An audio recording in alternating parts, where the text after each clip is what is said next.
데살로니가 전서 5장에서 그리스도의 재림, 성도들의 휴거, 부활을 공부하면서 깨어있음에 대해서 좀 계속 왜 깨어있어야 되는지, 깨어있으려면 어떻게 해야 되는지 그런 걸 지금 계속 살펴보고 있는 중인데, 깨어있으려면 우선 그리스도인이 시대정신이 있어야 돼요. 시대정신. 그러니까 그거를 우리 예수님께서는 시대의 표적들을 분별할 수 있는 영적 눈, 그걸 가지고 있어라. 이게 시대정신이에요. 쉽게 말하면. 그래서 지금 우리가 살고 있는 시대가 어떤 시대냐, 내가 지금 처해 있는, 내가 걸어가고 있는 이 길이 지금 어떤 길을 걷고 있는 거냐, 이거를 우리가 성경의 눈으로 시대를 읽는 그 지혜를 지금 구하고 있는 중입니다. 갈보리 십자가 이후 지금 이 시대를 기독교 신학이 교회 시대 또는 은혜 시대라고 이름 붙여 부른다는 것은 잘 알려진 사실입니다. 자, 십자가 이후 교회가 형성되기 시작했고, 지금도 형성되고 있고, 또 앞으로도 대환란 시대가 시작될 때까지는 교회 형성이 계속 진행될 것으로 보고 이 시대를 교회 시대라고 부르는 것인데, 성경적으로 크게 무리가 없는 것으로 보여요. 그러나 무엇을 교회라고 부르는 것이냐, 이걸 놓고 볼 때 만약 로마 가톨릭 교회든 개신교 교회든 기독교라는 이름의 종교에 속한 지역교회 또는 그 지역교회들을 아우르는 종단, 이걸 교회라고 본다든지, 또는 설사 우리 그리스도인들이 모여서 조직한 조직체라 하더라도 그것이 무슨 영적 공동체다라는 이름으로 사실상 사회 공동체로서의 지역교회, 그것을 또 거느리고 있는 교단, 조직, 이것을 만일 교회라고 보고 이 시대를 교회 시대라고 부른다, 그렇게 되면 이건 성경적으로 전혀 타당치가 못해요. 이런 식으로 교회 시대, 이 시대를 읽으면 이거는 전혀 시대 정신을 갖지 못하게 돼요. 성경에서 교회라는 단어는 예수님께서 마태복음 16장에서 제일 처음 사용했어요. 그러니까 신구약 통틀어서 최초로 church라는 그 단어가 나오는 그 구절이 마태복음 16장 18절이에요. 마태복음 16장에서 예수님께서 제자들에게 이 세상 사람들이 당신을 두고 뭐라고 부르느냐 이렇게 물으셨어요. 그러니까 제자들이 대답했죠. 더러는 침례인 요한이라고 합디다. 더러는 엘리야라 하는가 하면 더러는 예레미야나 혹은 선지자들 중에 한 사람이라고 합니다. 이렇게 대답했어요.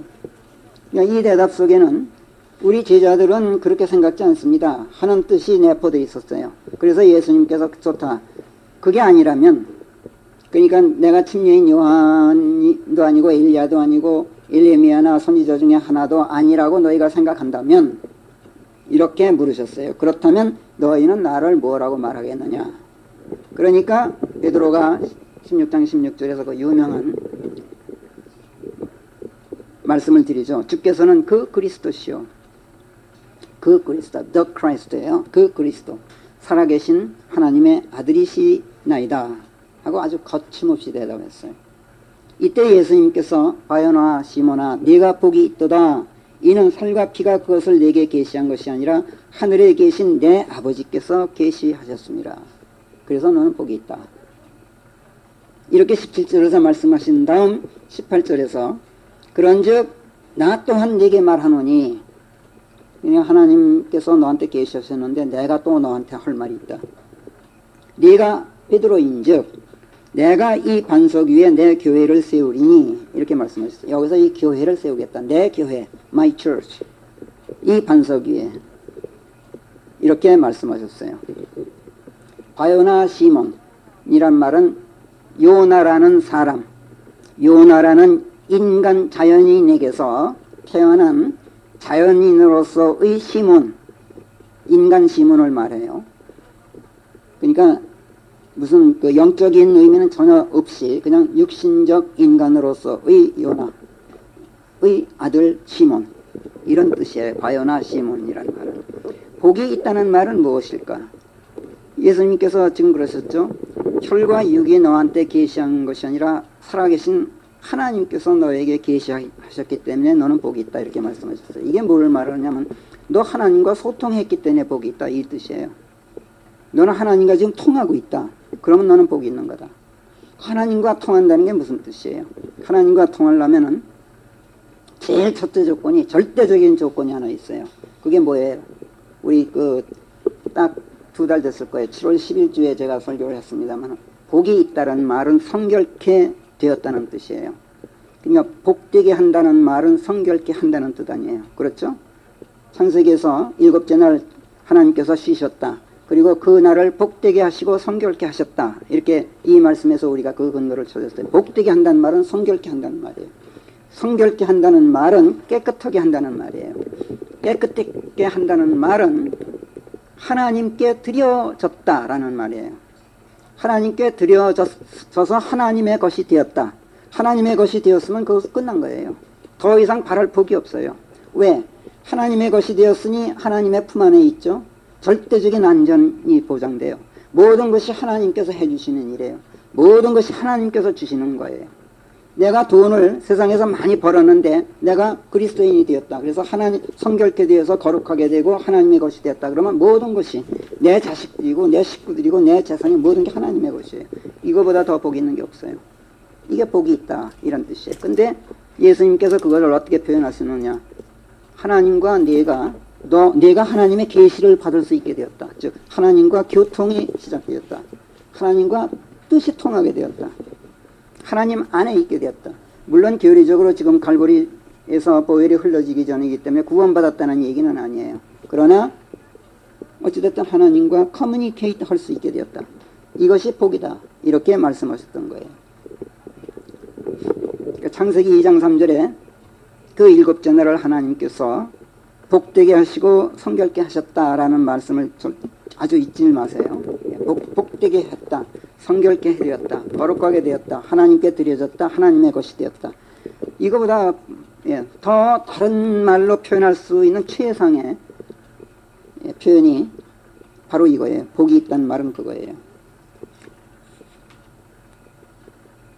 걱정할 일이 없단 말이에요. 위험이 없고 항상 즐겁고 그 다음에 그 위험이 없고 안전하고 항상 즐거운 게 영원한 것. 하나님의 것이 되었다라는 말의 가장 큰 뜻은 영원하게 되었다라는 뜻이에요. 하나님의 것은 뭐든지 영원해요. 그러니까 영원한 것만큼 복된 게 없죠. 성경의 행복에 대한 성경의 정의예요. 이것이 사람의 것이면, 내가 사람의 것이면, 그리고 세상에 속하게 되어 있으면 매사가 사람이 주는 거예요.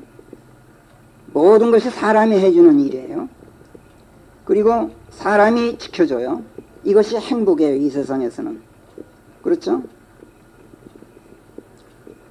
이 세상에서는 행복이에요. 그러니까 사람이 해주는 것은 영원할 수가 없죠. 제한적이죠. 한계가 있죠. 믿을 수가 없어요. 그렇기 때문에 성경에서는 그걸 행복이라고 보질 않아요. 그래서 성경에서 얘기하는 bless란 말은, blessing이란 말은 항상 하나님의 것이 되었다, 드려졌다 이런 뜻이라는 것. 그래서 성결케 함과 복되게 함과 같은 뜻이라는 것을 잊지 마시라는 얘기예요. 내가 하나님께서 나를 복되게 하시면은 사람이 나를 넘보지 못하고 마귀가 나를 건드리지 못해요. 그래서 행복이에요. 하나님의 것이 되게 하는 것, 거룩하게 하는 것, 성결, 이것이 복이다. 이렇게 기억하십시오. 아무리 돈이 많아도 그 돈이 하나님의 것이 아니면 행복할 수가 없어요. 아무리 건강해도 하나님께서 지켜주시지 않으면 행복할 수가 없어요. 왜 그럴까요? 금방 마귀가 건드려요. 금방 세상 사람들이 떼거지로 덤벼요. 그래서 그 많은 돈, 그 좋은 건강이 언제 날아갈지 몰라요. 이것을 생각하면 불안해서 다리 뻗고 자질 못해요. 아무리 돈이 많아도 다리 뻗고 못 자면 그거는 불행한 거예요. 그렇잖아요? 그래서 그런 사람은 복이 있을 수가 없어요. 사람이든 물질이든 하나님께서는 성결케 하심을 통해서 반드시 성결케 하심을 통해서 복을 주셔요. 성결케 하심을 통해서 당신 것이 되게 하셔요. 성결하지 않으면 하나님 것이 될 수가 없어요. 그래서 우선 성결화, sanctification을 통해서 복을 주신단 말이에요. 성결케 한다는 말은 깨끗하게 한다는 말이에요. 사람이든 사물이든 간에 하나님께서는 깨끗하게 하신 다음에 당신 것이 되게 하셔요. 더러운 것은 하나님의 것이 될 수가 없어요. 그러니까 바요나 시몬은 더러운 존재예요. 바요나 시몬은 자연인으로서의 시몬이에요. 요나에게서, 자연인 요나에게서는 자연인으로서의 시몬. 더럽단 말이에요. 인간 시몬은. 더럽다는 말은 죄가 있다는 말이에요. 성경에서 더럽다 이 말은 절대적으로 죄가 있다는 얘기예요. 그럼 죄가 있다는 것은 뭘 말하는가? 뭘 죄가 있다 그러나? 성경에서 죄라는 단어가 제일 처음에 등장하는 게 창세기 4장 7절입니다. 하나님께서 아벨과 아벨이 드린 제물은 관심을 가져주셨어요. 근데 카인이 드린 제물은 관심을 안 가지셨어요. 그래서 카인이 잔뜩 화가 나 있었는데 하나님께서 나타나서 물어요. 어째여 네가 화를 내느냐? 어째서 네 안색이 어두우냐? 네가 옳게 행하는데도 네가 안이 받아들여지겠느냐? 여기서 받아들여짐이란 단어가 나옵니다. 받아들여져야 하나님의 것이 되죠. 그러니까 너는 지금 나한테 받아들여지지 않았다. 그러니까 너는 아직 내 것이 아니다. 그러니까 네가 드리는 것도 내 것이 아니다. 그러니까 너는 아직 복이 없다 이 얘기예요. 네가 옳게 행하지 않으면, 옳게 행한다는 말은 내 뜻대로 행하지 않으면, 하나님의 뜻에 맞게 행하지 않으면, 그 다음에 참 재밌는 얘기를 하셔요. 죄가 문 앞에 엎드린다고 번역했는데, 엎드리는 게 아니라 죄가 문 앞에 들어눕는다. 라이에요, 라이. 엎드린다가 아니에요. 옳게 행하지 않으면, 그러니까 하나님의 뜻에 맞게 행동하지 않으면은, 살지 않으면은 죄가 문 앞에 들어놓는다. 그리하여 그의 갈망이, 죄의 갈망이 내게 있게 된다. 그리고 그래서 너는 그 죄를 네가 다스려야 한다. 굉장히 어려운 말씀입니다. 이거 굉장히 어려운 말씀이에요. 이거 제대로 주석한 사람을 못 봤어요. 자, 죄가 마치 사람인 것처럼 우선 의인화해서 말씀하셔요. 그라고 표현해요. 사람인 것처럼. 창세기 4장 6절 7절 지금 말씀이 읽었어요. 자, 옳게 행하지 않는다는 말은 하나님의 뜻에 맞게 행하지 않는다라는 뜻이고, 하나님의 뜻에 맞게 행하지 않는 사람은 하나님께 받아들여지지 않는다. 하나님께 받아들여지지 않는다는 건 하나님께 버림받았다는 뜻이에요. 버림받았다는 건 뭘 말하느냐 하면은, 하나님께 버림받으면 어떻게 돼요? 부모에게 버림받은 자식 마찬가지로, 또는 주인에게 버림받은 종, 또는 남편에게 버림받은 아낙처럼 하나님의 집에서 쫓겨나서 세상에 내다버려진 상태를 얘기해요. 하나님의 집에서 쫓겨났단 말이에요. 그러니까 세상에 내동댕이 쳐져 있는 상태를 말해요. 그렇죠? 하나님의 집에서 쫓겨나서 땅에 내다져 버려진 상태를 성경은 뭐라 그러냐면, 잊어버리지 마세요. 그걸 패역이라 그래요. 세상에 내다 버려진 상태가 패역이에요. 패역의 상태에 놓인 거예요.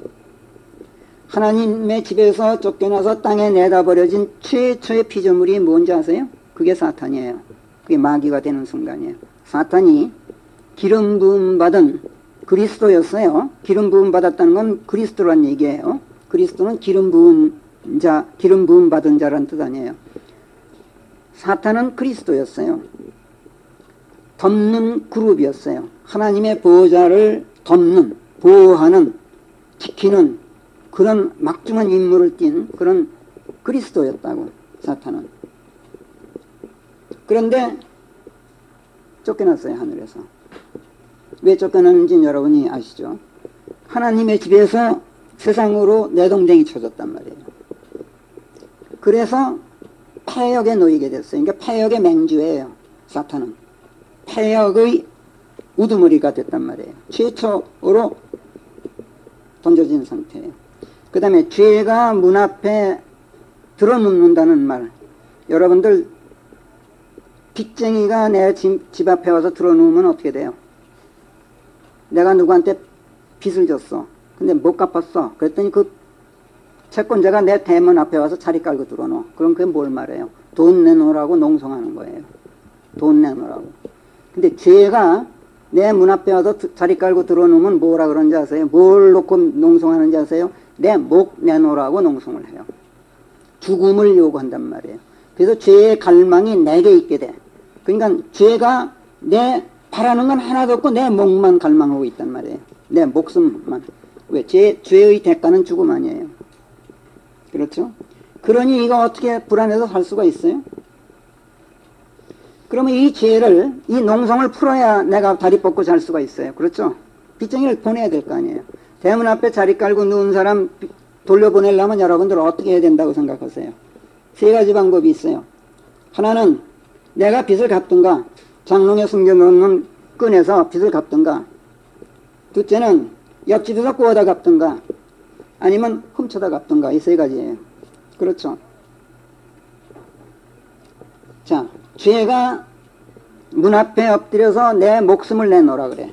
그러면 해결 방법이 세 가지예요. 내 목을 내놓든가, 아니면 옆집 사람 잡아다가 그 목숨 주든가, 아니면 길거리 나가서 아무나 목 잘라다가 그 목 내놓든가, 세 가지 중에 하나예요. 어찌됐든 목숨을 내놓아야만 돼요.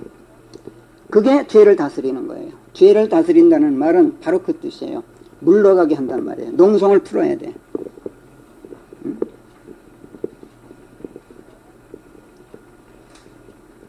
어떤 방법으로든지 부득불 목숨을 내놓아야만 이 죄를 쫓아보낼 수가 있어요. 내가 죽기 싫으면 옆집 사람 목이라도 대신 갖다 줘야 된단 말이에요. 자, 사탄이 하나님의 집에서 쫓겨났어요. 그러면 사탄에게도 문 앞에 죄가 들어놓았어요. 사탄 보고 목을 내놓으라 그런 거예요. 근데 사탄은 그 죄를 어떻게 다스렸는지 아세요? 자기 목을 내놓지 않고 이 세상 사람들의 목숨을 갖다가 죄에게 줘요. 그게 사탄이 죄를 다스리는 방법이에요. 사탄은 이 세상의 주인이기 때문에 한 사람의 목숨만 가지고는 안 돼요. 이 세상 모든 사람의 목숨을 갖다 줘야만 자기 목숨값하고 같아요. 그래서 사탄은 모든 사람을 죽여요. 그래서 사탄은 사망의 맹주예요. 사탄이 이 죄를 다스리는 방법이에요. 사탄의 수하에 있는 추종자들은 어떻게 하느냐? 그 목숨값이 적어서 지목 내놓기 싫으면 다른 사람 살인하면 돼요. 그러니까 성경에서 모든 사람, 구원받지 못한 모든 사람을 폐역 속에 사는 모든 사람을 살인자로 규정하는 이유가 거기에 있어요. 지목 내놓기 싫으니까 다른 사람을 죽인단 말이에요. 근데 우리들은 한 사람만 죽여서 줘도 죄를 다스릴 수가 있어요. 근데 사탄은 아니야. 모든 사람을 죽여야 돼. 그래서 무서운 거예요, 사탄이. 그래야 농성을 풀어, 죄가. 사탄은 이런 식으로 폐역 안에서 죄를 다스리는 죄의 맹주가 되었고, 폐역의 우두머리가 되었고, 땅의 군주가 되었어요. 그는 땅의 군주이기 때문에 모든 사람의 생명을 손아귀에 쥐고 죄에게 넘겨줘야만 자기 존재를 유지할 수가 있게 돼 있어요.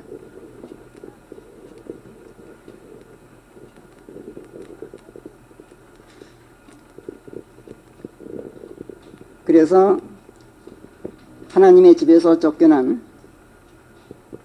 이 세상에 내다 던져진 모든 사람이 죄가 문 앞에서 농성을 하고 있는 사람이기 때문에 어떤 방법으로든지 목숨을 내놓아야 될 사람이기 때문에 성경은 의인은 없다, 한 사람도 없다 라고 선언하게 된 까닭이에요. 하나님의 집에 있지 않고 땅에 있으면 하나님과 어그러져 있는 폐역의 길을 걷게 된단 말이에요. 이것이 죄예요. 그리고 그 폐역 속에서 내가 살아가려면 계속 죄를 짓지 않을 수가 없게 돼 있어요. 그래서 요한복음 16장에서 예수님께서 성령께서 오시면은 죄에 대하여, 심판에 대하여, 그 다음 의에 대하여 세상으로 하여금 가책받게 하실 것이다 라고 말씀하셨어요. 근데 죄에 대하여는 하고 해설을 해 주셨죠. 죄에 대하여는 그들이, 세상 사람들이 나를 믿고 믿고 의탁하지 않기 때문에 이렇게 말씀하셨어요. 그냥 예수님을 믿고 의탁하면은 예수님 안에 들어가는 거죠. 그러니까 폐역에서 하나님 속으로 들어가는 게 폐역의 반대예요. 그것이 예수님을 믿고 의탁하는 거예요. 근데 사람들이 폐역 안에 그대로 있기 때문에 그 죄에 대해서 성령께서 가책받게 하신다. 이렇게 요한복음 16장 8절 9절에서 말씀하셨던 거예요. 하나님을 믿고 의탁하지 않는 것, 즉 예수 그리스도 안에 들어가 있지 않는 것, 곧 폐역 안에 있는 것, 이것이 죄이기 때문에 성령께서 오시면 이 죄에 대해서 가책받도록 하시리라고 예고하셨고, 이 예고대로 성령께서 오셨고, 우리는 성령께서 주시는 말씀들을 듣고 죄에 대해서 가책을 받았어요. 그래서 우리는 복음에 순종하기로 했어요. 그리고 주 예수 그리스도를 믿고 의탁해서 그분 안에 있게 되었어요. 그랬더니 어떻게 됐어요? 어느새 내 문 앞에 농성하고 있던 죄가 없어지고 말았어요. 슬그머니 사라졌어. 참 신기해요. 이게 우리가 그 죄를 다스린 방식이에요. 우리는 폐역에서 다시 하나님 안으로 들어감으로써 죄를 다스렸어요. 근데 사탄은 그렇게 다스릴 줄을 몰라요. 사탄에 속한 자들은 죄를 그렇게 다스릴 줄을 모른단 말이에요. 그래서 우리는 죄가 농성을 풀고 죄란 놈이 어디로 사라졌는지 자리가 없고 철수했어요. 그런 바람에 우리는 대문 밖이 조용해졌고 온 집안이 평온해졌단 말이에요. 이것이 하나님께서 주신 평강이에요. 우리에게. 우리가 아주 멋들어지게 죄를 다스렸던 거예요. 남의 생명이 아니라 내 생명을 내놓고 우리는 죄를 다스렸어요. 정말로 내 생명 내놨어요? 그래요. 내 생명을 내놨어요. 예수님의 생명이 내 생명이 되었잖아요. 예수님의 생명을 내놓고 죄를 다스렸어요. 우리는. 그렇잖아요. 그분을 믿고 의탁하여 그분 안으로 들어감으로써 그분의 죽으심이 내 죽으심이 되게 했잖아요. 그랬더니 이 죄란 놈이 그 죽으심, 그 생명을 가지고 나의 목숨보다 더 귀한 목숨을 들고 철수했던 거예요. 죄가. 얼마나 감사해요. 그래서 나는 내 목을 내놓을 필요가 없었고 사실상 생명을 내놓을 필요가 없었단 말이에요. 그리고 생명을 오히려 영원한 생명을 지니게 됐어요. 예수님 안에서. 이것을 성전 구원이라 그래요. 죄를 쫓아버려 죄가 없으니 나는 이제 더럽지가 않죠. 죄가 없어요. 더럽지가 않단 말이에요. 이것이 성결이에요. 더럽지가 않으니까 하나님께 받아들여졌어요. 하나님께 받아들여졌다는 건 하나님께 드려졌다는 얘기예요. 거룩하게 된 거죠. 성결화됐죠. 그러니까 복 있는 사람이에요. 그리스도인들은. 하나님 안에 있다라는 말, 그 프로세스를 우리가 이렇게 이해하면 된단 말이에요. 하나님 안에 있으니까 죄가 나를 집적되지 못해요. 이제는 대문 앞에 자리 깔고 누울 수가 없어요. 폐역 안에 있을 때나 그렇지 사탄이 건드리지 못해요. 모든 것들이 하나님께서 주시는 것이고 하나님께서 해주시는 것이고 하나님께서 행하시는 일들이에요. 그러니 나는 복이 있는 사람이란 말이에요. 예수님께서는 이런 나를 반석 삼아서 당신의 교회를 세우시겠다 그랬어요. 이 부분에서 럭크만 목사가 베드로, 그러니까 로마 가톨릭이 베드로가 로마 가톨릭 교회의 반석이 되었다라는 그들의 주장을 반박하기 위해서 너무 지나치게 도가 지나치게 이상하게 주석을 했죠. 예수님께서 하셨던 건 그거예요. 너는 바요나 시몬인데 이제는 너 베드로야. 너는 돌이야. 반석이야. 그 반석, 왜 반석이냐? 하나님과 교통하는 사람이야, 너는. 바로 그 사람 위에 내가 내 교회를 세울 거야. 이렇게 말씀하셨어요. 그런데 예수님께서 말씀하신 반석이 뭐예요? 내가 그리스도 안으로 들어가서 그리스도 한 몸이 되어 있는 나를 얘기해요. 그러면 그 한 몸 속에는 나는 없다 그랬죠. 그리스도만 계신 상태 아니에요. 그렇죠? 내가 그리스도 안에 들어가면 나는 없어요. 그분이 계셔요. 결국은 이 반석 위에 내 교회를 세우시겠다는 것은 그리스도 당신 위에 교회를 세우시겠다는 말씀이었어요. 근데 그 그리스도는 내가 들어가 있는 그리스도여야 돼요. 이게 달라요. 그냥 그리스도가 교회의 반석이 되셨다 이 말은 나를 품으신 그리스도가 교회의 반석이 되셨다는 얘기예요. 나뿐만 아니라 우리 모든 사람들, 한 사람일 수도 있고 100사람일 수도 있고 10,000사람일 수도 있고 1000사람일 수도 있고 바로 그 한 몸 된 그리스도, 나와 한 몸 된 그리스도가 교회의 반석이란 말이에요. 근데 그 한 몸 된 그리스도 안에는 내가 들어가 있을 때 나는 없는 거나 마찬가지야. 그분만이 계신 상태. 갈라디아서 2장 20절 말씀대로. 그 반석 위에 당신의 교회를 세우시겠다고 예고하신 말씀이 바로 마태복음 16장에서 17, 18절에서의 그 말씀이었던 거예요. 이 교회는 건물이 있고 사람들이 모여드는 어떤 집단이 있는 그런 물리적인 지역교회가 아니에요. 지금 여기서 말씀하신 건. 예수 그리스도와 내가 한 몸을 이루어서 나는 없고 그분만이 한 몸 되어 계신 영적 몸, 그걸 이야기하는 거예요. 이 몸은 땅에 속한 것이 아니라 하늘에 속한 몸이에요. 교회는 땅에 속한 조직체가 아니라 여기서 말씀하는 것은 하늘에 속한 영적 조직체예요. 바요나 시몬, 즉 요나의 아들 시몬은 폐역의 땅에 속한 인간 요나의 육신에서 태어나 땅에 속하게 된 육으로서의 인간 시몬이기 때문에 절대로 성결하지 못하고 절대로 하나님의 것일 수가 없어요. 그래서 요나의 아들 시몬은 절대로 행복할 수가 없고, 그런데 예수님께서는 그런 그를 복이 있다라고 선언하셨던 이유는 베드로를 보셨던 거예요. 그 베드로가 바로, 베드로가 뭐예요? 돌, 암석, 암벽, 바위, 뭐 암반, 무슨 반석, 뭐 여러 가지로 옮길 수가 있죠. 왜 시몬을 베드로라고 선언하셨느냐? 다시 말씀드릴게요. 하나님과 커뮤니케이트가 됐단 말이에요. 계시를 받을 수가 있어. 하나님의 뜻을 완전히 헤아리게 됐어요.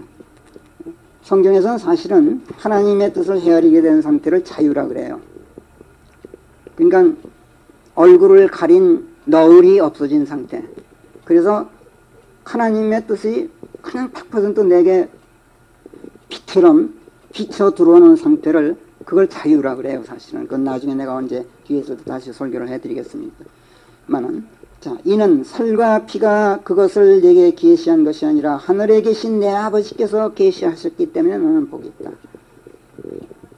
이런 복된 내 위에, 근데 그 내가 누구예요? 그리스도예요. 내 교회를 세우겠다.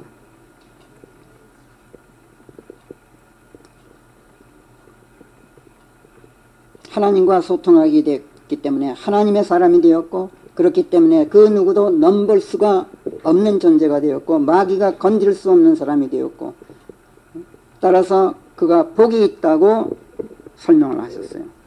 그래서 예수님께서는 그를 보고 내가 베드로다 이렇게 선언하셨던 거예요. 이 대목에서 러크만 목사가 그 주석했던 부분은 잊어버리세요. 여기서 베드로는 무슨 자갈도를 얘기하는 것이지 무슨 뭐 바위를 얘기하는 그 근거 없는 얘기예요.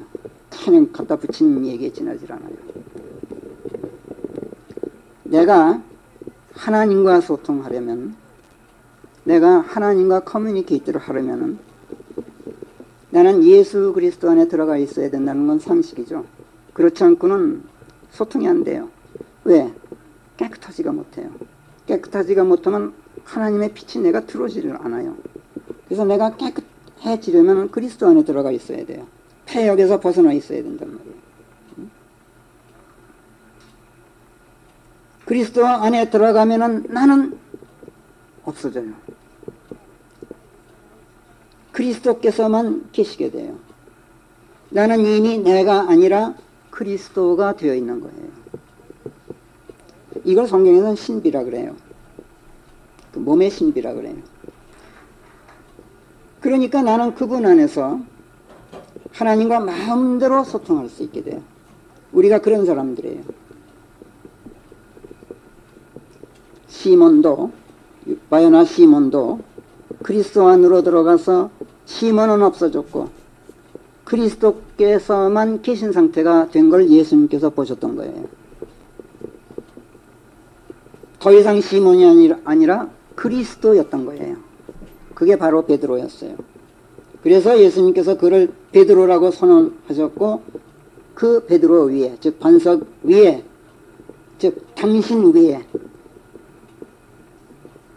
교회를 세우시겠다고 선언하셨단 말이에요. 이런 의미에서 지금 이 시대에 이런 교회들이 계속 형성되고 있는 시대다. 그래서 교회 시대다라고 말하면 100% 성경적으로 타당한 말이 돼요. 그러나 아까 말한 대로 그런 의미에서의 교회를 근거로 해서 지금이 교회 시대다. 그러면 그거는 전혀 성경적으로 타당하지가 못하단 말이에요. 예수님께서는 땅에 속한 육으로서의 인간이 아니라 당신 안으로 들어와서 그리스도가 된 사람을 반석 삼아서 그 위에 당신의 교회를 세우시겠다고 예고하셨다는 걸 잊지 마세요. 그리스도가 된 사람을 반석 삼아서 그 반석 위에 교회를 세우시겠다. 이렇게 인간이 아니라 그리스도 위에 교회를 세우시겠다는 말씀이었던 거예요. 그렇기 때문에 여기서 말씀하신 교회는 종교적 이념을 같이 하는 사람들이 모여서 조직한 땅에 속한 종교적 사회공동체를 말하는 게 절대로 아니에요. 또 그리스도인들이 한 건물에 모여서 형성하는 지역교회를 말하는 것도 아니에요. 지역교회는 땅에 속한 거예요.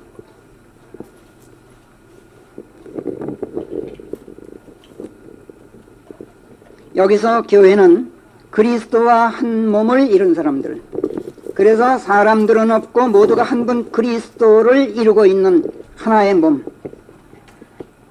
이런 영적 공동체, 이것을 말하는 거예요. 그래서 이 교회는 그리스도인 한 사람일 수도 있고, 교회는 한 사람일 수도 있어요. 두 사람일 수도 있고, 10사람일 수도 있고, 10,000사람, 좋은 세상 사람일 수도 있어요. 때에 따라서는. 중요한 것은 교회를 형성하고 있는, 이런 영적 교회를 형성하고 있는 사람들이 그리스도가 되어 있는 그리스도인으로서의 순수성이 중요한 거예요. 사람 수가 중요한 게 아니라. 아메바 같은 단세포 동물도 생물체고, 동물이나 인간 같은 다세포 생물도 여러 세포로 이루어진 생물체예요. 생명체예요. 같은 생명체예요. 생명체냐 아니냐가 중요한 것이지, 그것이 무슨 5조 개의 세포로 구성되어 있느냐, 무슨 1000만 개의 세포로 되어 있느냐, 이런 게 중요한 게 아니란 말이에요. 생명체의 순수성이 중요한 거예요. 그렇잖아요.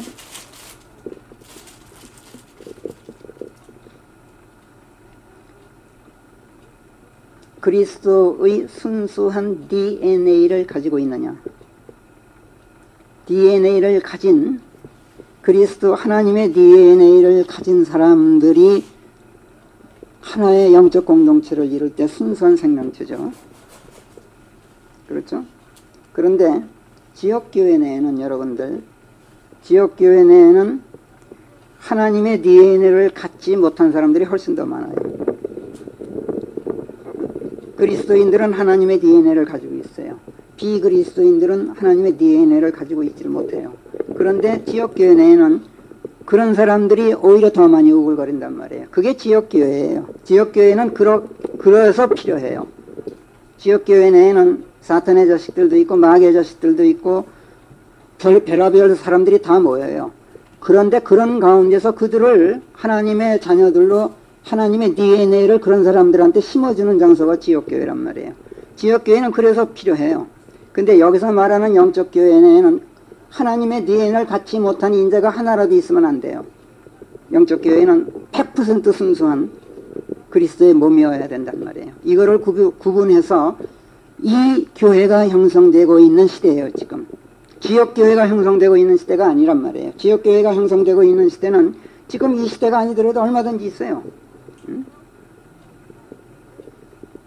이거를 우리가 구별할 수 있어야 된단 말이에요. 지역교회 내에는 마귀의 자식도 있고 거짓 선지자도 있고 거짓 교사들도 우글거리게 돼 있어요. 온갖 종교 행위를 하는 자들이 막 우글거린단 말이에요. 그런데 영적교회 안에는 하나님의 DNA를 지닌 하나님의 세포들만 존재해요. 하나님의 세포가 아닌 것은 전부 암세포예요. 지역교회 내에는 암세포가 얼마나 우글거리는지 몰라요. 마귀의 유전 형질을 지닌 암세포들이 존재한단 말이에요. 그 암세포를 수술해 주는 것이 지역교회예요. 그래서 지역교회는 참 필요한 조직체예요.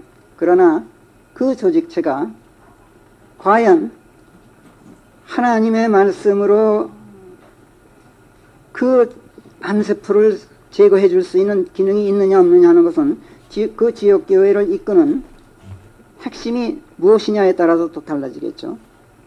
그러나 어찌됐든 성경이 말하는 지역교회는 그런 기능을 가지고 있는 교회예요. 이 지역교회와 영적교회를 혼동하지 마세요. 그리스도의 몸된 교회는 땅을 초월해 있어요. 그냥 지역교회를 기도할 때 보면은 몸된 교회를 우리 몸된 그리스도의 몸된 우리 교회를 사랑하시 그런 식으로 기도하지 마세요. 절대로 기도하지 마세요. 지역교회는 몸된 교회가 아니에요. 지역교회는 별 더러운 암세포들이 같이 몸 안에 들어와 있는 공동체예요. 일종의 사회공동체라고. 몸된 교회는 땅을 초월해 있는 세상 밖에 있는 하나님의 세계에 속한 교회예요. 기독교 신학에서는 이것을 우주적 규모의 교회라고 이름을 붙여요.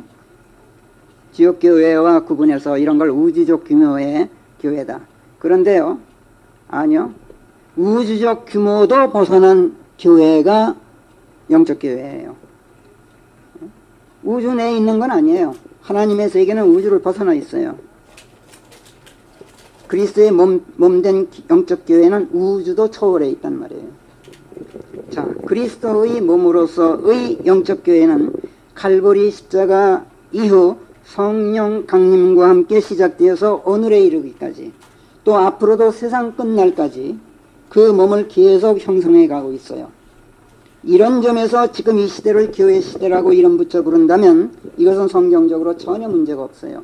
아주 타당해요. 그러나 종교적 이념을 같이 하는 사람들의 사회적 공동체로서의 집단을 교회라고 말하거나 또는 그리스도인들이라 하더라도 지역적으로 함께 모이는 땅에 속한 지역교회를 교회라고 보고 지금 이 시대를 교회 시대다. 이건 성경적으로 타당치 못하단 말이에요. 로마 가톨릭 집단도 교회이고 불교 종단들도 교회예요. 템플이에요, 템플.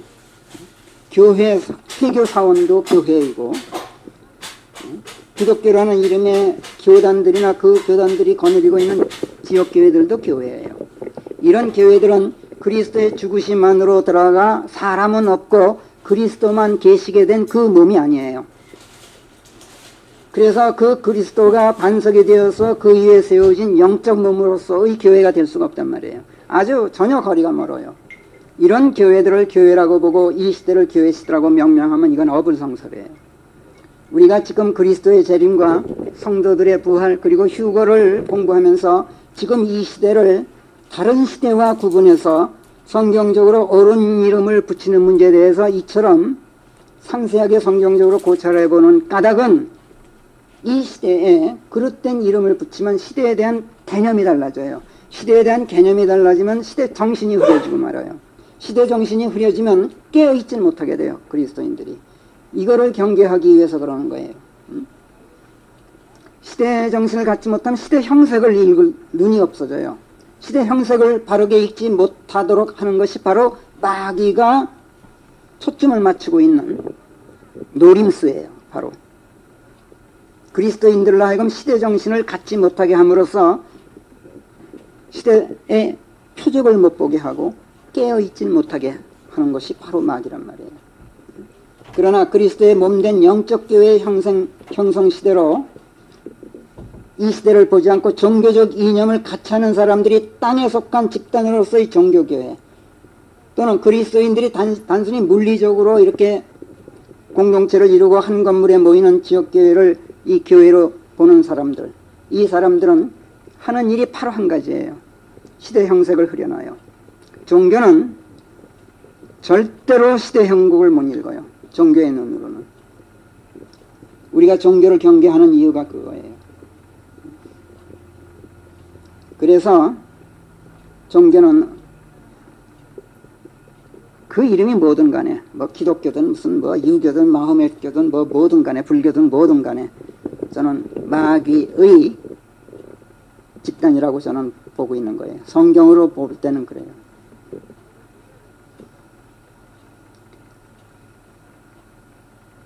시대 자체는 하나님께서 이끌어 가셔요.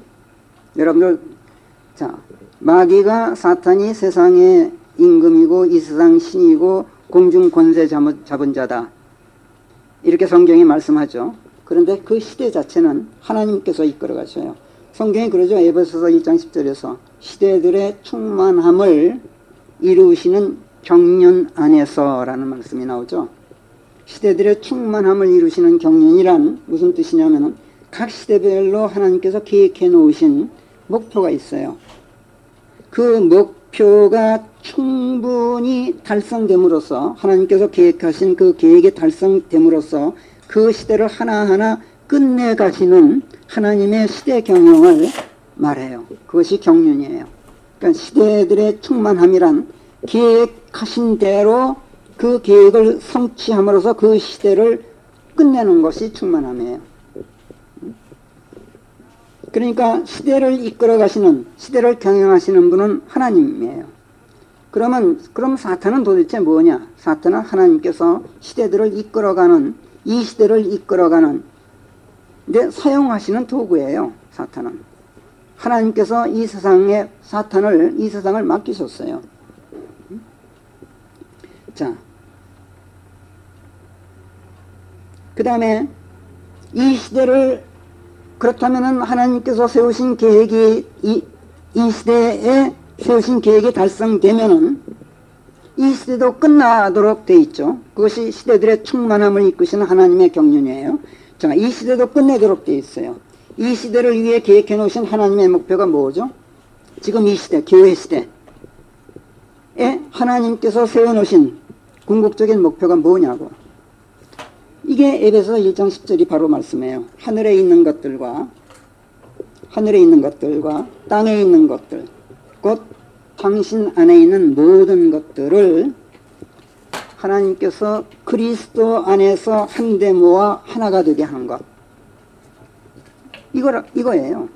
그리스도 안에서 모든 것을 한데 모아 하나가 되게 하는 것. 즉 교회가 되게 하는 것. 이것이 하나님께서 이 시대에 세워놓으신 궁극적인 목표예요. 그리스도 안에서 한데 모아서 하나가 되게 하는 것이 교회 아니에요. 지금 공부한 대로. 하늘에 있는 것들과 땅에 있는 모든 것들이 그리스도 안에서 한데 모아져서 하나가 된 것. 이것이 성경이 말씀하는 영적 교회란 말이에요. 이 영적 교회, 이 세상에 속한 교회가 아니라 이 세상 밖 하나님의 세계에 속한 교회, 그걸 영적 교회라 그래요. 이것을 하나님께서 이 시대에 형성해 가고 계셔요.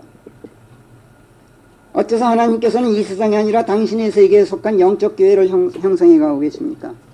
왜?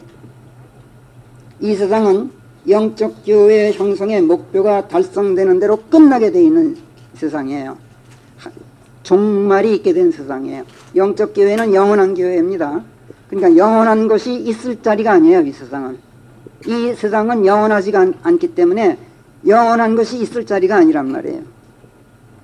대단히 중요한 메시지입니다. 이것은 우리가 왜 이 세상에 속하지 않고 하늘에 속해야 되느냐 하면은 우리는 영원한 세계에 들어가 있는 사람이기 때문에 이 세상은 우리가 있을 자리가 못 돼요. 이 세상은 영원하지가 않단 말이에요. 하나님께서는 영적 교회 형성의 목표가 달성되는 대로 이 세상을 끝내시게 돼 있어요. 그리고 이 시대도 종교로 하게 돼 있어요. 하나님께서는 하늘에 있는 것들과 땅에 있는 것들 중 당신 안에 있는 모든 것, 당신 밖에 있는 게 아니에요. 당신 안에 있는 모든 것, 이것을 그리스도 안에서 하나가 되게 하신 다음 이 땅을 멸하고 이 세상을 끝내실 계획이에요. 지금 이 땅은 영원하지가 않고 지금 이 세상은 수명이 이제 얼마 남지 않았어요. 그렇기 때문에 영원한 교회가 있을 것이 못 된단 말이에요. 이 세상은. 그래서 영적 교회는 이 세상에 있지가 않단 말이에요. 영원한 교회는 영원한 세계에만 존재할 수 있기 때문에 영원한 땅 위에 터져봐야 돼요. 그래서 하나님께서는 당신의 교회를 장차 임할 새 하늘과 새 땅, 새 예루살렘, 이라는 곳에 놓기로 되어 있어요. 그 영원한 세상에 두시고 영원히 있도록 하실 계획이에요. 이런 원대한 하나님의 계획과 뜻을 헤아릴 수 있는 지혜와 통찰력을 갖고 있지 않으면 시대정신을 갖지 못해요. 시대정신을 갖지 못하면 시대의 표적들을 분별하지 못해요. 시대의 표적들을 분별하지 못하면 깨어있지를 못해요. 이것이 마귀의 노림수란 말이에요. 이 노림수에 걸려들지 않고 성경적 시대정신을 가지고 다가오는 시대를 대비해서 깨어있고자 해서 지금 이 시대를 우리가 성경적으로 지금 통찰하고 있는 중이에요. 우리는 지금 다가오는 새로운 시대를 준비하고 있는 사람들이에요. 지금. 자, 이번에는 지금 이 시대를 죄인이기 때문에 나는 죽을 수가 없습니다. 이걸 인정하고 예수님께서 하나님의 아들이시라는 사실을 시인하고 또 십자가에 달려 피 흘려 죽으신 그분의 죽음이 나를 대신한 대속의 죽으심이었다는 사실을 내가 믿고 받아들이고, 그렇기 때문에 내가 그분의 죽음 안으로 들어가서 내가 죽음에 동참하면 그 대속의 죽음이 바로 내 죽음과 동일한 효력을 갖게 된다는 것을 내가 믿고, 그렇게 되면은 내가 구원받게 된다. 그리고 부활하신 예수님 안에서 내가 영원한 생명을 얻게 된다.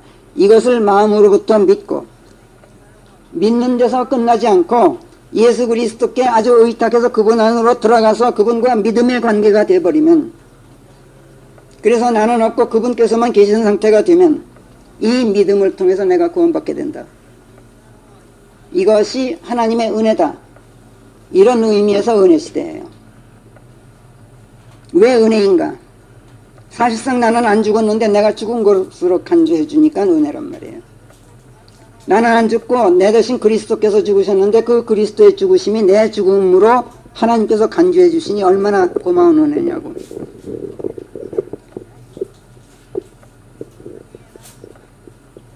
그래서 은혜 시대예요. 그런데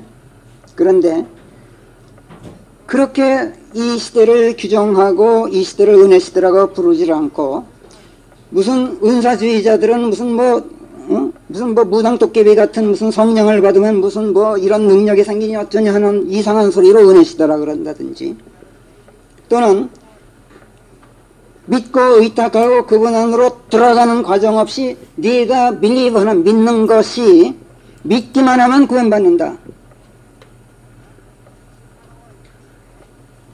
그래서 은혜다. 이렇게 가르치는 왜곡된 구원 교리로 이 시대를 은혜 시대라고 규정한다면 전혀 성경적으로 타당치가 못해요. 믿는 나도 없어져야 구원받는다고 가르쳐야 되는데 그걸 안 가르쳐요. 믿고 의탁하고 들어가야 돼요. 침례해야 된단 말이에요. 근데 그걸 안 가르치고 믿어라, 밀리버해라. 내가 믿을 때는 내가 엄연히 존재하고 있어요. 내가 예수님을 믿을 때는 나도 있고 예수님도 있어요. 서로 대립하고 있어요. 그건 구원이 아니에요. 믿고 들어가란 말이에요. 믿었으면.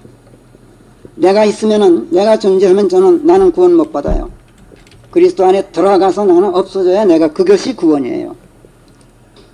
그러면 그분의 죽으심이 내 죽음이 돼요. 그래서 은혜란 말이에요. 또는 어떤 사람들은 이렇게 가르쳐요. 구약시대에는 율법 행위로 구원받았다. 그래서 구원이 전혀 그거는 은혜가 될 수가 없었다. 왜? 행위의 대가였기 때문에 구원은. 그러니까 그건 은혜일 수가 없다. 근데 지금은 율법이 철폐됐다. 그냥 믿기만 하면은 그냥 구원받는다. 그래서 지금은 은혜 시대다. 세대주의자들이 이렇게 가르쳐요. 완전히 왜곡된 교리죠. 이런 것도.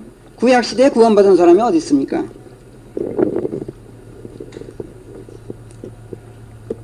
그야말로 우리가 율법에 대해서 너무나 제대로 공부했죠. 율법 행위로 구원받은 사람은 단 한 사람도 없어요. 모든 일을 입을 틀어막고 하나님 앞에서 온 세상이 이제가 되게 하는 것이 율법이다. 이렇게 로마서 3장 19절은 못 받고 있어요. 율법은 구원하는 법이 아니에요. 율법은 너는 죄인이다. 이것만 선고하고 끝내요. 그리고 죄인이기 때문에 그리스도 앞으로 데려다 주는 교사예요. 율법은. 구원하는 능력이 없어요. 율법은. 그래서 로마서 3장 20절에서는 율법에 의해서는 죄에 대해 알게 될 따름이다. 이렇게만 말씀하죠. 율법은 죄에 대해서 알게 하고 내가 죄인이라는 것을 자각하게 만들고 그렇기 때문에 죽을 수밖에 없구나 하는 것을 깨닫게 해줘요.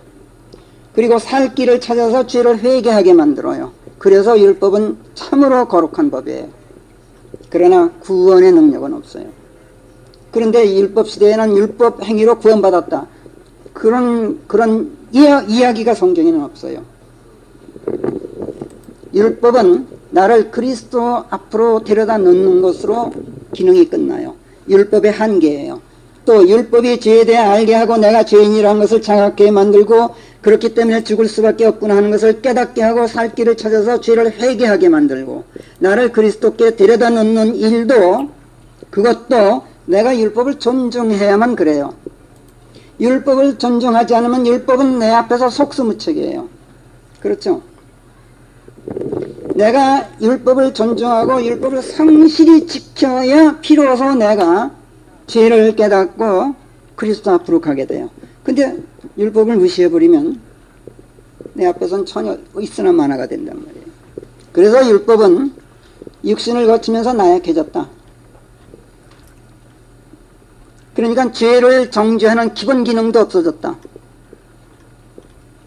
율법이 제 일을 할 수 없게 되었다. 그렇기 때문에 하나님께서 이 죄의 문제를 처리하기 위해서 율법이 아닌 당신 자신의 아들을 죄 있는 육신의 모습으로 이 세상에 보내셨다. 그래서 그 육신을 가지고 죄를 정죄하셨다. 원래 죄를 정죄하는 건 율법이에요. 그런데 율법이 할 수가 없었어. 율법이 아주 무력해졌단 말이에요. 그래서 예수 그리스도를 죄 있는 육신의 모습으로 보내고 그 육신 안에서 죄를 정죄하셨다. 이렇게 로마서 8장이 선언을 해요. 죄를 처리하지도 못한 율법이 어떻게 죄인을 구원합니까? 그런데 어떻게 율법 시대 율법 행위로 구원받았다는 논리가 나오느냐고. 그래서 히브리서 7장 19절은 율법은 아무것도 완전케 하지 못하였다. 이렇게 선언하고 말아요. 율법의 한계를 그렇게 성경이 말씀해요. 그러나 아무것도 완전케 하지 못하는 이 한계성 때문에 율법의 이 지극히 이 무력함 때문에 율법은 자기가 나를 구원하겠다고 나서지 않고 그 대신 나를 예수 그리스도께 갖다 놔주는 기가 막힌 고마운 일을 해줘요. 이런 증거들을 가지고 보면은 우리는 구약 시대에 율법 행위로 구원받는 일이 있을 수가 없었다. 세대주의자들이 가르치는 것은 정말 거짓말이다 하는 걸 얼마든지 우리는 증거를 가지고 있단 말이에요. 그리스도의 보혈이 흘러지기 전 구약 시대에는 구원의 창치가 없었어요. 짐승의 피로 죄의 대가를 치렀던 것은 그리스도의 피를 예시하는 하나의 예포였을 뿐이지 짐승의 피가 실제로 죄를 씻어줬던 건 아니란 말이에요. 그렇기 때문에 구약 시대의 율법을 지켜서 율법의 의를 달성한 사람들은 구원받고 죽은 것이 아니라 구원 받으리라는 약속을 받고 죽었어요. 약속은 있었단 말이에요. 그리고 아브라함의 품에 들어가 있었어요. 다 우리가 배운 거지만 어느 시대, 어느 경우, 어떤 사람에게나 구원은 오직 하나님의 은혜로만 베풀어지지 행위에 대한 대가로 베풀어지는 예는 과거에도 없었고 지금도 없고 앞으로도 없어요. 대환란 시대는 무슨 뭐 믿음과 행위로 구원받는 데 이따의 전봉터리들이에요. 은혜로만 베풀어져요. 구원은. 그리고 지금이 바로 그 은혜 시대예요. 그 은혜가 베풀어지고 있는 시대예요. 그래서 지금 이 시대가 은혜 시대예요. 이 은혜로 지금 이 시대는 시대들의 충만함을 이루시는 평년 안에서 하늘에 있는 것들과 땅에 있는 것들, 곧 하나님 안에 있는 모든 것들을 그리스도 안에서 한데 모아서 하나가 되게 하시려는 그 계획대로 그리스도의 몸으로서의 영적 교회를 지금 형성해 가고 있어요. 그러니까 교회는 하나님의 은혜가 없으면 형성될 수가 없어요. 교회는. 그래서 지금은 교회 시대고 또 은혜 시대인 거예요. 그런데 이 시대의 충만함도 이루시고 나면 이 시대가 종결돼요. 이 시대가 끝나요. 그리고 다음 시대를 열게 되어 있어요. 그 다음 시대를 성경은 대환란 시대라고 이야기해요. 어떤 시대예요? 하나님의 은혜를 이 시대에 거부한 자들이 하나님의 심판과 응징을 받게 되는 시대. 그리고 이 세상을 아예 없애버리는 시대. 이게 대환란 시대예요. 이 세상의 신 마귀의 권세를 끝내시는 그야말로 대환란이 벌어지는 시대. 자, 그 다음에 이 시대를 성령시대라고 부르는 문제를 한번 생각해 봐요. 성령시대. 이 시대 이름 역시 구원받은 자가 추가로, 내가 구원받고 그 다음에 성령을 추가로 또 받아야 무슨 권능이 생겨서 무슨 뭐 영적 언어라는 무슨 방언을 내가 찌꺼리게 된다든지, 치유의 은사가 그래야 생긴다든지, 무슨 예언의 능력이 생긴다든지 따위 이런 은사주의적 발상으로 이 시대를 성령시대라고 생각하면 이거는 엉터리예요. 지금 이 시대는 그리스도와 한 몸을 이룬 영적 교회를 형성하는 교회 시대라고 그랬어요. 자, 그리스도와 한 몸이 될 수 있도록 죄를 해소하고 구원에 이르는 은혜가 베풀어지는 은혜 시대라고 그랬어요. 그런데 그리스도를 믿고 의탁하고 그분 안으로 들어가 그분과 한 몸이 되는 일이 관념적으로 되는 일이 아니라, 여기가 이게 대단히 중요합니다. 이 일이 전혀 그냥 상상으로 허구 속에서 이루어지는 일이 아니라 대단히 실제적이고 대단히 현실적으로 되는 일이라는 것.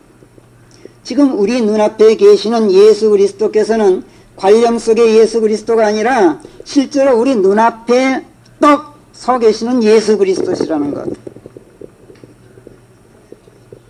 말씀으로 계시기 때문에 하나님의 말씀으로 우리 눈앞에 현실적으로 계시는 분이라는 것.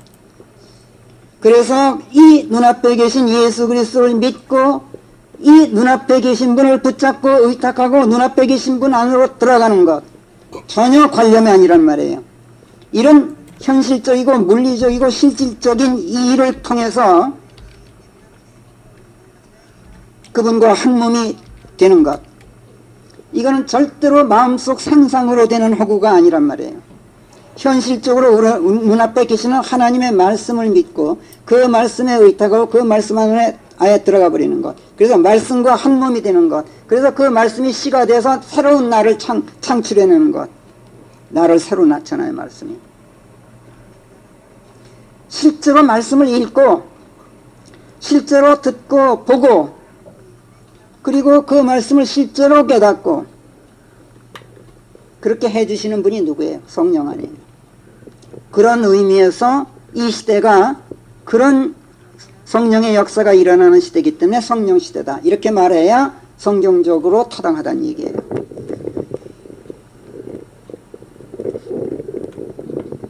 하나님의 말씀을 물리적으로 있어요, 우리 눈앞에. 그 하나님의 말씀을 읽고 듣고 보고 깨닫고 말씀이 계시하는 진리 또 약속, 그것을 실제로 붙잡고 거기에 의탁해서 내 삶의 일거수일투족이 내 일거수일투족이 아니라 그리스도의 일거수일투족이 되어 있게 하는 것. 이렇게 인도하시는 분이 성령 하나님이란 말이에요. 성령 하나님께서는 이렇게 하기 위해서 내 눈앞에 하나님의 말씀들을 쫙 펼쳐놓으셔요. 펼쳐놓으실 뿐만 아니라 읽어주시고 들려주시고 보여주시고 깨닫게 해주시고 계시해 주시고 거기에 필요한 명철을 주시고 예지를 주시고 지혜를 주시고 모든 것을 성령께서 해요. 그리고 그 진리와 약속들을 붙잡게 하셔요. 그리고 아예 그 자신이 말씀들이 되어서 성령 자신이 말씀들이 되어서 내 안에 들어와 버려요. 그리고 그것이 DNA가 되어서 새로운 하나님의 새로운 피조물로 나를 새로 낳아버리셔요. 그 성령께서. 이게 성령 하나님이 하시는 일이에요. 하나님께서는 내게 성령을 통해서 나를 그리스도 안으로 이끌어들이는 은혜를 베푸셔요. 그리고 성령을 통해서 구원의 은혜를 베푸셔요. 그리고 내 안에 성령을 실어 넣어서 새로운 나로 낳아주시는 은혜를 베푸셔요. 그리고 하나님의 말씀들이 그 성령이시고 말씀들로 이런 일들을 행하시는 분이 또 성령 하나님이셔요. 그러니까 하나님의 성령, 하나님의 영은 말씀이시고 말씀으로 역사하신단 말이에요. 지금 이 시대는 이 말씀이 활동하는 시대예요. 성령 하나님께서 활동하시는 시대란 말이에요. 이런 점에서 지금 이 시대를 성령 시대라고 이름 붙여 부른다면 이것이야말로 성경적으로 매우 타당하다는 이런 말씀이에요. 사실 이런 점에서 성령 시대는 이 교회 시대만이 아니라 대화환란 시대까지도 계속됩니다. 그렇잖아요. 복음이 전파되잖아요. 대화환란 시대에도.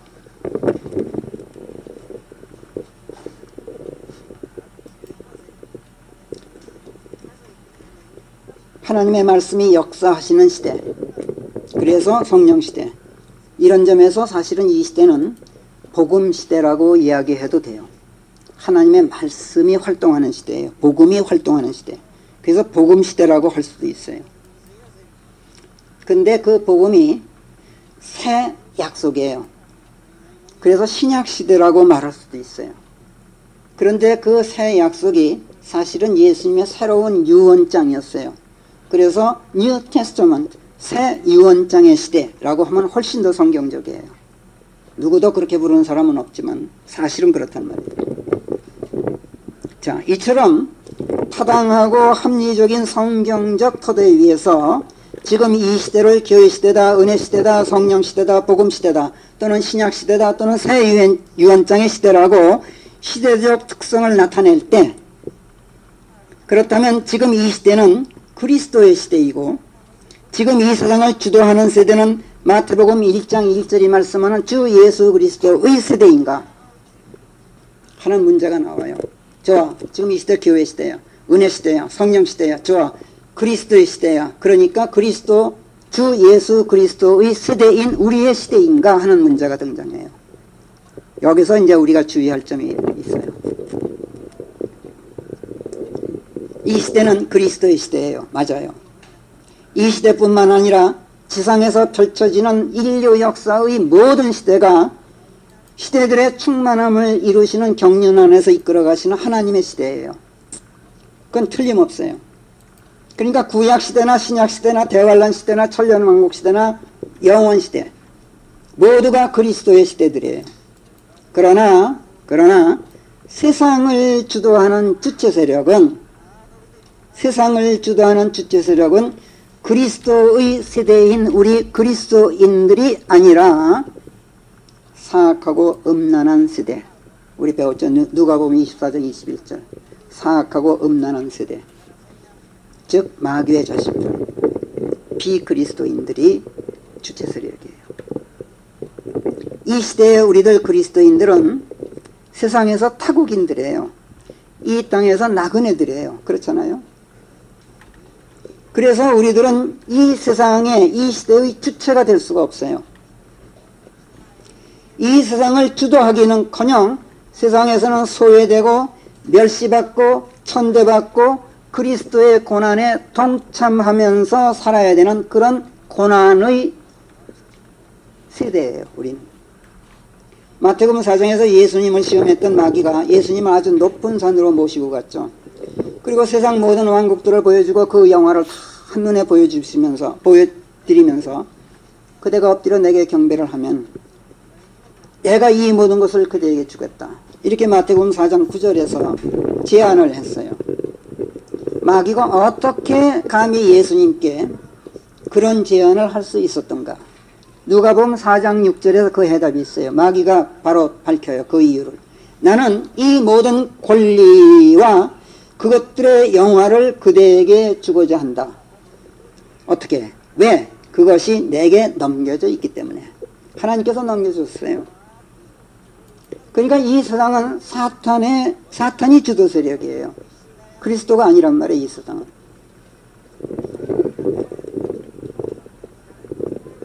이 시대뿐만 아니라 구약시대도 그랬고 더 말할 것도 없죠. 구약시대는. 그리스도의 재림이 있기 전 대환란 시대도 마찬가지예요. 대환란 시대 전반기까지는 계속 마귀의 시대예요. 또 마귀의 자식들이 주도권을 쥐고 있는 시대예요. 하나님께서 그렇게 만들어 놓으셨다니까. 그렇기 때문에 하나님의 백성은 구약 시대에도 그랬고 지금 이 교회 시대에도 세상을 주도하는 주인공이 아니라 세상에 터부살이하면서 고난당하고 천대받는 타국인들이요 나그네들인 것이에요. 그러나 그렇다고 해서 세상에 하나님의 백성을 버린 것이 아니라 하나님의 백성이 스스로 세상을 버렸어요. 이게 대단히 중요해요. 세상이 우리를 버린 것도 아니고 하나님이 우리를 버린 것도 아니고 우리가 세상을 버렸단 말이에요. 왜 세상을 버렸습니까? 아주 이유가 단순해요. 풀잎의 이슬처럼 사라져 없어지고 풀의 꽃처럼 시들어버릴 이 세상에서 잠깐 주도 세력 노릇을 해본들 뭐해? 세상과 함께 멸망당해서 뭐해? 그것보다는 장차 임할 영원 세계에서 영원 세상에서 영원한 주도 세력이 되기 위해서 그래서 세상을 버렸어요. 우리는. 그리고 하나님 안으로 들어가 살게 되었어요. 육신은 비록 세상에 속하였지만 영은 하나님께 속하게 됐단 말이에요. 우리의 본질은 하나님 안에 들어가 있단 말이에요. 그리고 믿음에 의지해서 지금 고난을 이겨내면서 그리스도의 오심을 기다리고 있어요.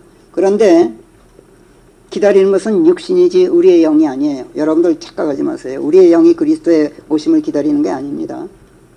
우리의 영은 이미 하늘에 올라가 있어서 그리스도와 함께 있어요. 오심을 기다리는 건 내 육신이지 영이 아니에요. 응?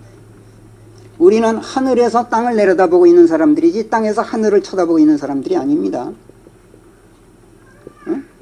우리는 하늘에서 땅을 내려다보고 있는 사람들이고 이 시대를 사는 사람들이 아니라 사실은 미래에 가서 살고 있는 사람들이에요. 그래서 이 시대를 과거로 되돌아보고 있고 미래를 현재로 보고 있는 사람들이에요. 그러니까 대환란 요한계시록 여러분들이 읽으면서 항상 그렇죠. 모든 것이 미래에 있을 일들인데 현재 시대로 되어 있는 거 여러분들 아시죠?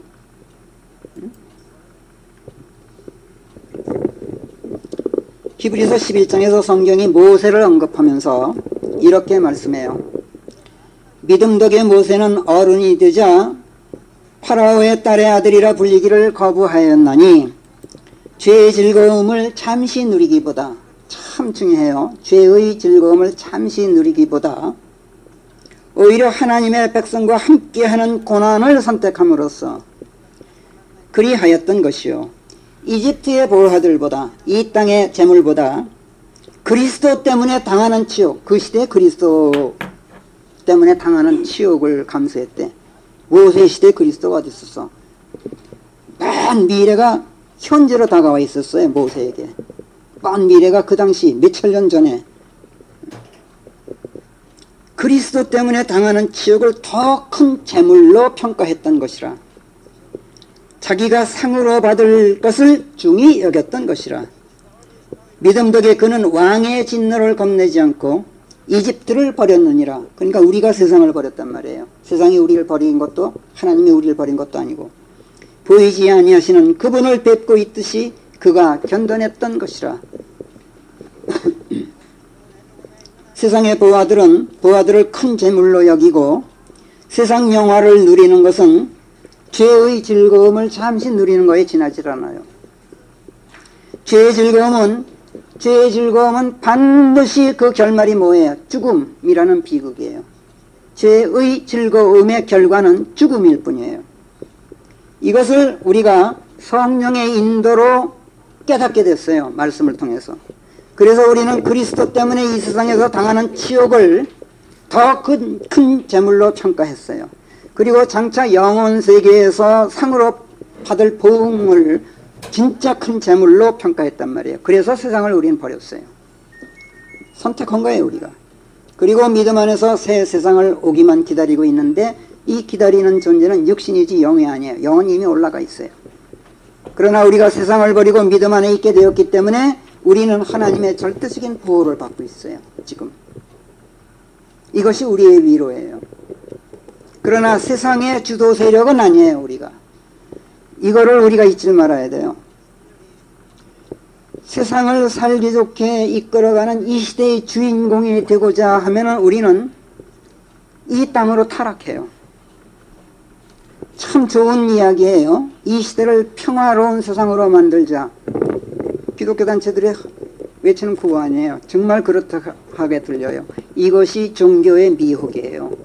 하늘에 있는 사람들을 땅으로 끌어내리려고 하는 것이 종교의 미혹이란 말이에요.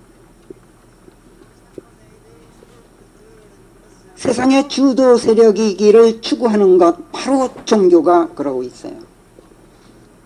어떤 종교든 종교를 신봉하는 종교인들이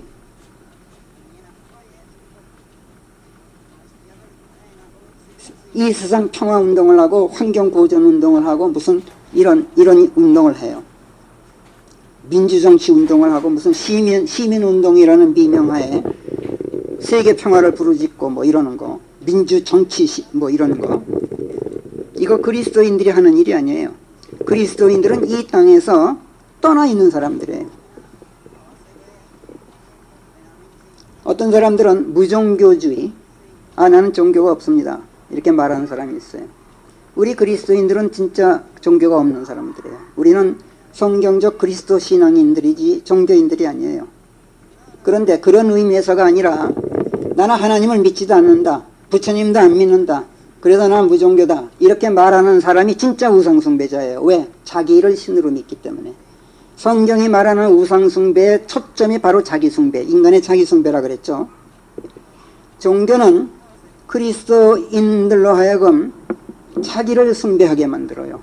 그리고 섬겨야 할 하나님은 인간의 하수인으로 전락시켜요.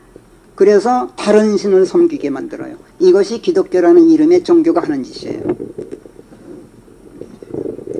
종교인들은 모두가 자기 숭배하는 사악하고 음란한 세대예요. 즉 마귀의 세대란 말이에요. 지난주에 강조해서 역설을 했지만 기독교라는 이름의 종교인들이 하나님을 섬긴다 하지만 사실은 그 하나님을 자신들의 뒷바라지나 하는 하수인으로 만들어 놓고 섬겨요. 그들의 하나님은 하나님이 아니라 그들 자신이에요. 펄펄 뛰죠, 이런 소리 들으면. 그런데 자기네들도 속고 있어요. 그거를. 종교는 원래 그래요, 속성이. 모두가 사악하고 음란한 세대인 거예요. 그렇기 때문에 그들은 죄가 세상에 들어온 이후부터 오늘에 이르기까지 모든 시대의 주인공들이고, 사실은 이 시대의 인류 역사를 한번 되돌아보세요. 모두가 다른 신을 섬기는 종교가 지배해왔어요. 그리고 그들이 시대의 주도 세력이었어요. 이에 반해서 우리 하나님의 백성 또는 그리스도인들은 여기서는 타국인이에요. 나그네들이에요. 그리스도인들은 믿음이라는 이름의 방주, 노아의 방주, 그걸 준비하고 있는 사람들이에요. 언젠가 홍수가 닥치면 우리는 그 방주에 들어가서 보호받아야 할 사람들이에요. 그리고 대홍수로 온 세상이 멸망하고 나면 이제 방주에서 나오게 돼 있는 사람들. 새 세상이 열리면 비로소 방주에서 나와서 그때 그 세상의 주도 세력이 돼요. 우리는 그걸 준비하고 있는 사람들이에요. 우리는 그때가 바로 천년왕국이고 영원시대예요. 다 알고 있죠, 우리가. 천년왕국이 열리고 영원시대가 펼쳐지려면 지금 이 세상은 시대의 충만함을 이루시는 하나님의 경륜에 따라 반드시 멸망하여야만 되게 돼 있어요. 이 세상의 주도 세력인 사악하고 음란한 세대, 즉 종교인들이 종말을 반드시 맞아야 되게 돼 있단 말이에요. 그래서 대환란 시대는 성도들과 함께 지상재림하신 예수 그리스도와 종교 간의 투쟁 역사예요. 이런 관점에서 대환란에 대한 이런 관점에서 요한계시록을 읽어야 제대로 읽는 거란 말이에요. 여태까지 기독교란 종교에서나 어디에서나 요한계시록을 이런 관점으로 읽지 못하게 만들어 왔어요. 그래서 사람들이 지금 지금 요한계시록 주석서에 봐서 종교의 종자라도 입에 올리는 사람을 한 사람도 못 봤어요.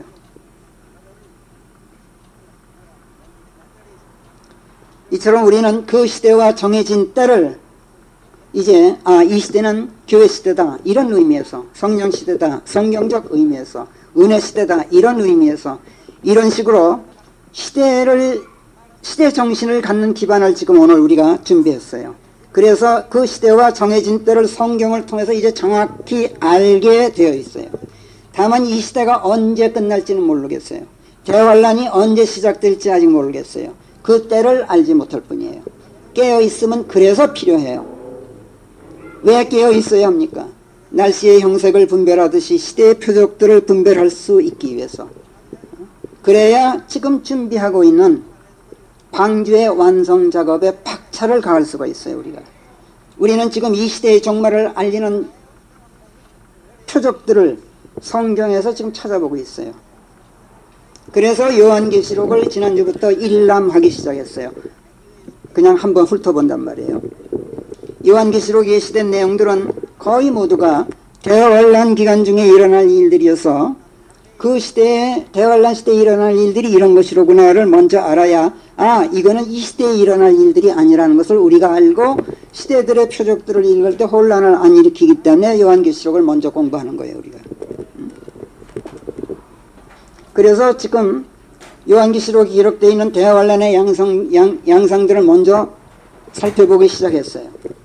그리고 지난주에 하늘에서 어린 양께서 7 봉인을 여셨고, 그러자 하늘에서 내려지는 어떤 재앙들이 이 땅에 벌어지는지를 보았고, 결국 6째 봉인까지 열려졌을 때 7 나팔을 가진 7 천사들이 첫째 나팔, 둘째 나팔, 셋째 나팔을 부는 것까지 우리가 공부했어요. 셋째 나팔을 불자 어떻게 됐어요? 쑥이라는 이름의 별이 하늘에서 떨어져서 모든 물들을 쑥물이 되게 했다.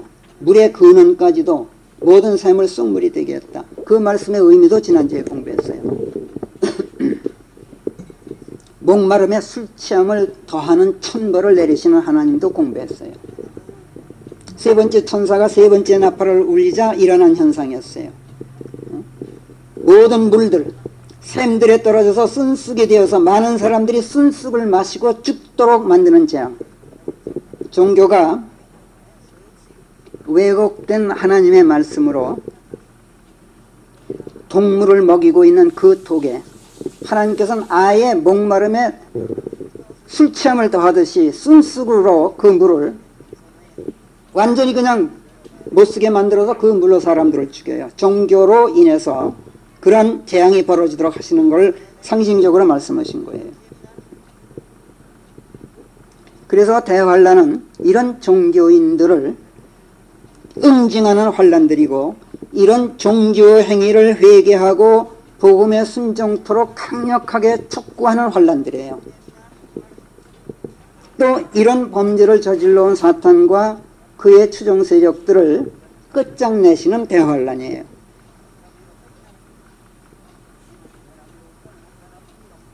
대환란 기간에 마귀와 거짓 선지자들과 거짓 교사들이 바닥없는 구더기에 던져지죠. 이거 종교로 순수한 그리스도 신앙을 무너뜨리는 악한 세력의 종말을 의미하는 거예요. 기독교라는 이름의 종교인들이 요한계시록을 가르치거나 설교하기를 꺼리는 이유가 여기 있어요. 정말 싫어해요, 그 사람들. 종교의 종자도 입에 올리려고 하질 않아요. 설사 요한계시록을 설교하더라도. 왜? 자기네들의 실체가 드러나는 것이 싫기 때문에. 요한계시록을 읽으면서 신앙의 종교화를 통해서 세상을 주도해온 이 악하고 음란한 세대의 종교를 척결하시는 하나님의 응징을 발견하지 못하면 그건 읽거나 마나예요. 종교에 미혹된 사람들을 한 사람이라도 더 구원코자 하시는 하나님의 자비를 발견하지 못하면 요한계시록 읽을 필요도 없어요. 지상재림하신 예수 그리스도와 마귀 세력 간에 벌어지는 전쟁이 종교 세력을 멸하시는 하나님의 응징이라는 것을 알지 못한 채 요한계시록을 읽으면 거기에 기술된 내용들이 모두가 도깨비 이들의 전쟁처럼 무슨 동화 이야기처럼 이렇게밖에는 안 들리게 되어 있어요. 아주 황당한 이야기처럼 들리게 되어 있어요. 그러니까 믿어지지가 않게 돼 있어요. 아주 믿기 어려운 이야기들로 전락하고 말아요. 그야말로 기독교 일각에서 주장하듯이 인간 요한이 환각 속에서 쓴 인간 요한의 기록으로 전락하고 말아요. 요한계시록은 여러분들도 알다시피 그리스도의 재림과 이 시대의 종말, 그리고 천년왕국이라는 새 시대, 그리고 그 다음에 이어지는 영원시대의 도래를 다루고 있는 성경의 마지막 책이에요. 근데 사도 요한이 영안에서 셋째 하늘에 올라가서 거기서 하나님께서 계시하신 우주적 규모의 미래상들을 지구적 관점에서 보고 서술하면서 지상에 펼쳐질 하나님의 심판과 환란, 사탄의 세력과 그리스도 세력 간에 벌어질 전쟁, 그 다음에 마지막으로 또 한 번 펼쳐지는 복음 전파, 그리고 구원, 그리고 승리자들에게 돌아오는 포상, 실패자들에게 돌아가는 징벌, 이걸 다루고 있는 책이에요. 그러나 성경 66권의 책들 모두가 다 그렇지만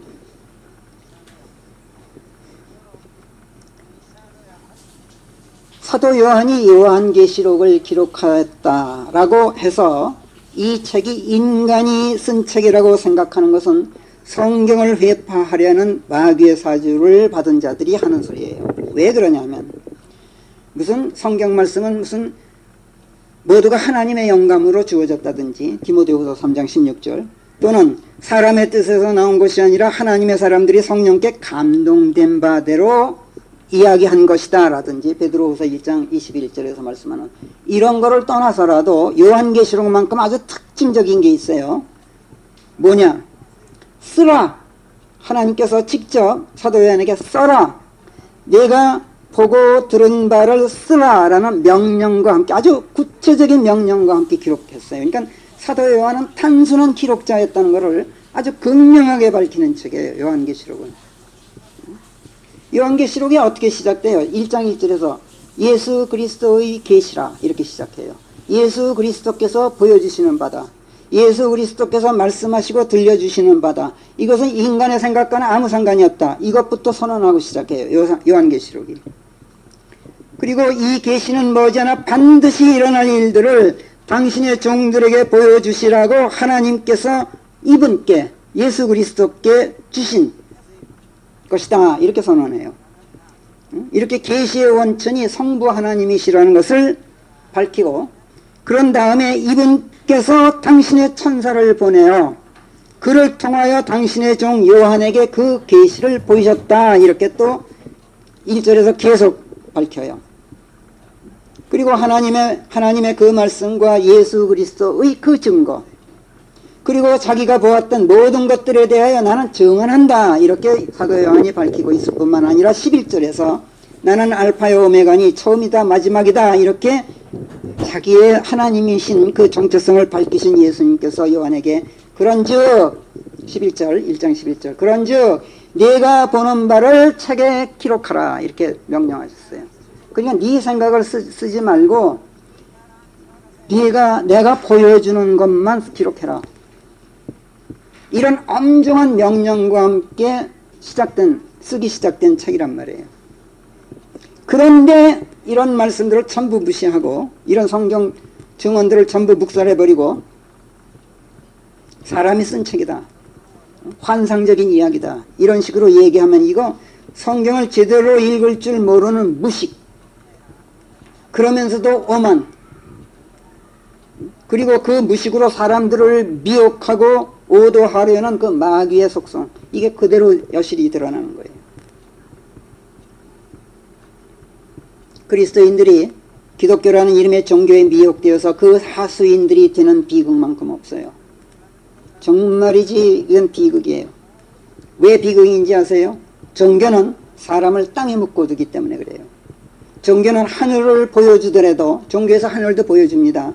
반드시 땅에 발을 딛고 올려다보게 해요.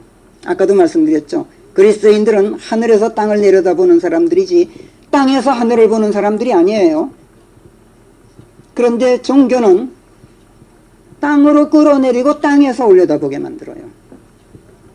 그리고 모든 걸 관념화시키고 말아요. 그래서 비극이란 말이에요.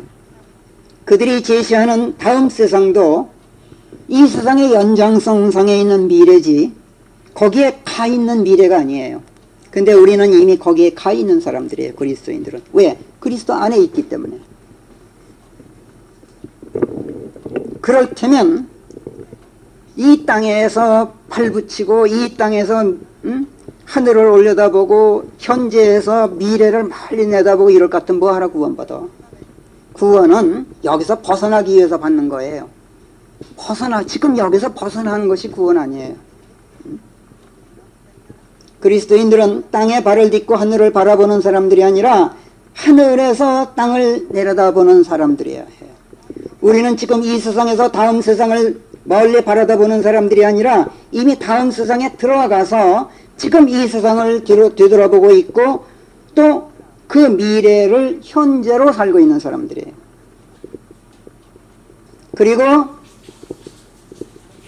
미래에 들어가서 아직도 이 땅에서 허우적거리고 있는 불쌍한 사람들을 이끌어내고 있는 사람들이에요. 우리는. 우리가 어떻게 거기에 가 있지 않으면서 이 땅에 있는 사람들을 건져내겠어요? 그렇잖아요? 그래서 우리는 이 땅에 있으면 이 땅에 있는 사람들을 건져낼 수 있는 그리스도인 일꾼들이 될 수가 없어요. 하늘에 올라가 있어야 땅에 있는 사람들을 건져내지. 미래에 들어가 있어야 과거에 사는 죄인들을 이끌어낼 수 있잖아요. 당연한 얘기예요. 근데 종교는 그걸 못하게 해요. 하나님께서는 우리를 하늘에 데려다 놓으셨고 다음 세상에 데려다 놓으셨어요. 종교는 이것을 막아요. 종교는 우리를 땅으로 끌어내리고 미래 시대에서 현재 시대로 다시 백슬라이딩 시켜요. 그리고 주 예수 그리스도의 세대인 우리를 악하고 음란한 자기네들의 세대에 다시 합류시키려고 혈안이에요. 우리는 이미 그 세대에서 발을 뺐고 그들의 세상에서 도망쳐 나왔고 과거와 현재를 이미 초월했고 미래에 살고 있는 사람들이란 말이에요. 우리에게 있어 현재는 이미 과거예요. 우리에게는 미래가 현재예요. 바로 그렇기 때문에 우리는 지금 이 시대의 종말과 종말 현상들을 너무나 훤히 볼 수 있어야 돼요. 왜? 이미 체험한 시대야. 앞으로 올 시대인데 이 땅의 종말 현상들이 앞으로 나타날 일들인데 우리는 이미 그거보다 더 멀리 미래에 가서 보고 있어요. 그러니까 누구보다도 분명하게 볼 수 있는 눈을 갖고 있지 않으면 안 돼요. 이미 지나왔는 걸. 이미 미래에 들어가 있기 때문에 미래의 일들이 우리 눈앞에 펼쳐지고 있어야 된단 말이에요. 얼마나 생생하게 보고 있는 사람들이어야 하는지 몰라요. 우리는. 성경은 하나님의 자녀들이 아닌 사람들에게는 예언의 책이에요. 근데 우리 그리스도인들에게는 하나님의 자녀들이 된 사람들에게는 이미 체험한 일들을 기록한 일기장이고 또 미래를 현재로 보면서 쓰는 현장 르포예요. 하나님의 책이, 성경이.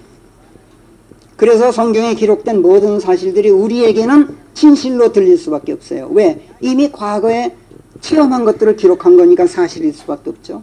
그 다음에 현장에서 미래의 일을 멀리 보는 게 아니라 현장에 가서 보고 있으니까 현장을 보니까 그것이 진실일 수밖에 없잖아요. 그래서 우리들에게는 하나님의 말씀이 사실이고 진실로 밖에는 다가올 수밖에 없어요. 그렇지 않으면 하나님의 말씀들은 전부 상상이고 허구이고 관념에 지나지 않게 돼요.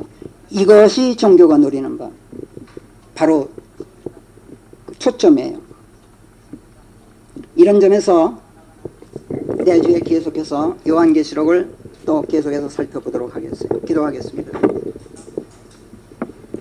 지난날 마귀가 다스리는 이 세상 폐역안에 죄로 더러워졌던 저희들 진노의 자식들을 그리스도의 보혈로 깨끗게 하시고 하나님의 말씀이 씨가 되어 거듭나 예수 그리스도 안에 들어가 있게 하신 아버지 하나님의 크신 은혜를 다시 새롭게 감사합니다.